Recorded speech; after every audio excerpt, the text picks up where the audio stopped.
Hello guys, welcome to my channel. This is the 42nd tutorial in this course, and with this tutorial we're going to talk about the HTML special chars function in PHP. So in a way we are taking a slight detour from our discussion on passing values from scripts to scripts. We're going to check out one very important and special function, and it's going to be a very short tutorial, so don't worry. And it's also actually going to be a very useful function for you to use later on. Let's say you want to display something within the less than symbol and the greater than symbol, using HTML. So at the moment I don't have any PHP in this file, although the extension of the file is .php, and we're going to open it using our web server.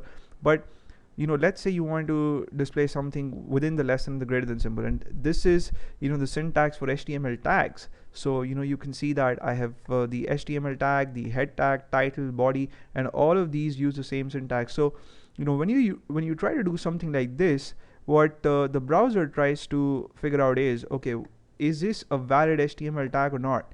And click here is definitely not an HTML tag, so that's why it's not going to do anything with this text.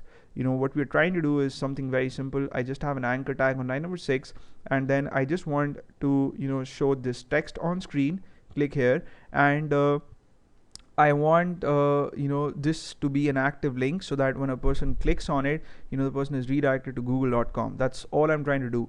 But if I would open this file in the browser, I actually have opened it.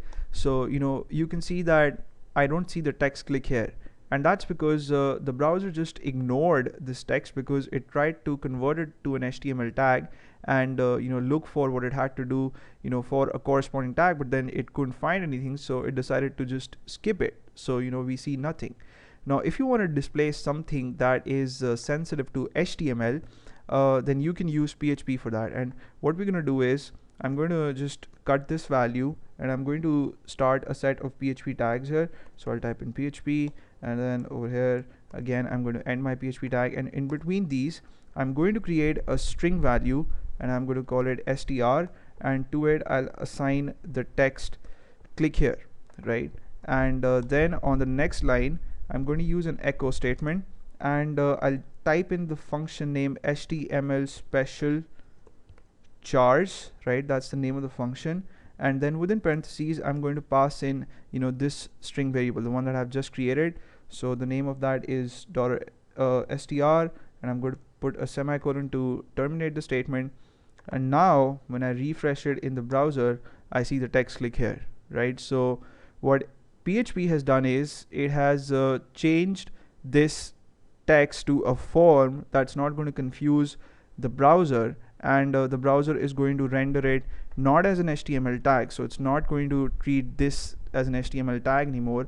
It's going to just treat it as a simple text value, right? So that's what the HTML special chars function does.